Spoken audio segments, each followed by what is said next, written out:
No one should ever read the Book of Shadows. No one should ever enter the cellar beneath the old church, and no one should ever light the black lantern on a stormy night. But I did. My name is Amelia, and this is the night everything changed. The night began with thunder rattling. The old wooden windows. I had discovered the book hidden under the floorboards of my grandmother's attic, its leather cover cracked and cold to the touch. Strange symbols, unreadable by any language I knew, seemed to pulse when my fingers traced their shapes. A whisper escaped my lips as I opened. It words that should never be spoken aloud. I knew immediately that something was watching me. The shadows in the corners of the attic stretched unnaturally, twisting like living fingers. The candle I lit flickered violently.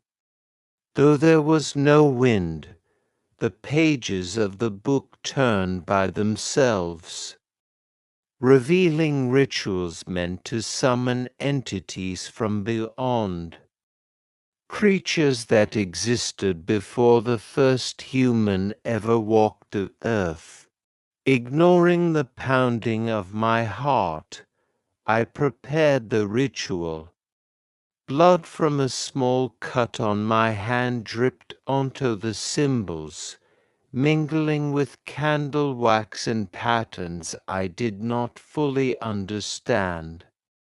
As I chanted the forbidden words, a cold wind swept through the room, extinguishing the candle and plunging me into darkness.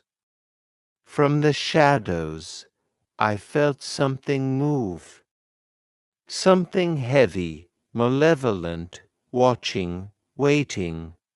I could hear whispers in a language I should never understand, calling my name, promising power, promising pain. My eyes adjusted, and I saw the black lantern floating and lit.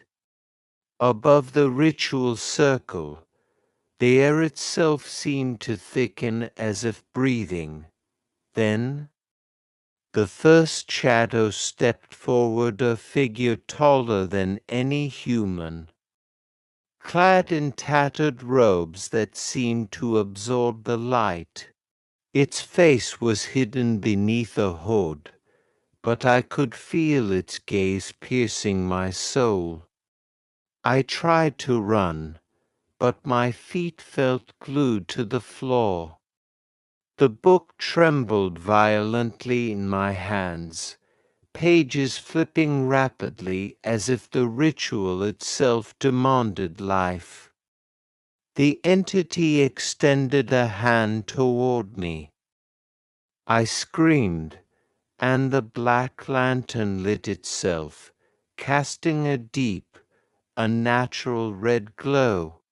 The shadows multiplied, surrounding me, their whispers growing louder, forming threats, promises, curses.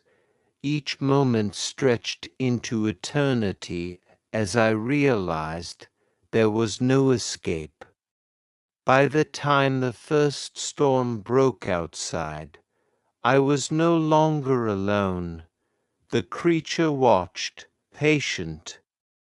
As I screamed silently, trapped between worlds, and the black lantern's glow burned brighter, sealing my fate, marking me as part of the ritual forever.